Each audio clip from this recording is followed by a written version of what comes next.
నీ ఆకలి తీర్చాల్సిన సరుకేంటి? నీ కొరకు నియమించబడ్డ ఆత్మలు రక్షించకపోతే ఎలా? ఒక మాట చెప్పనా? కోయిటకు పనివారిని పంపమని తండ్రిని వేడుకోండి అన్నాడుగా.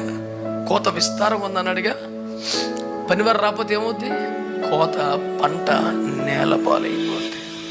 ఒకటే మాట, నీ కొరకు నియమించబడ్డ ఆత్మలను నీవు రీచ్ అవ్వకపోతే ఆ పంట నేలపాలైతే నీవే లెక్క చెప్పాలి. ప్రిపేర్ అయిపోవాలి, నువ్వు సిద్ధపడిపోవాలి. చదువుకుంటున్నావా? ఉద్యోగం చేస్తున్నావా? వ్యాపారం చేస్తున్నావా? హౌస్ వైఫా? రిటైర్డ్ అయిపోయి ఇంట్లో కూర్చున్నావా? బలహీనుడవా? అయినా నీ వంతు కొత్తైనా ఉంటుందిగా. ఆ ఆత్మలను ప్రభు దగ్గర తీసుకొస్తే ప్రభు అంటాడు, అదిగో అదిగో పంట, అదిగో పంట గోధుమ చేల మీద కూడా వస్తుందిరా చూడు. ఇప్పుడు దేవుని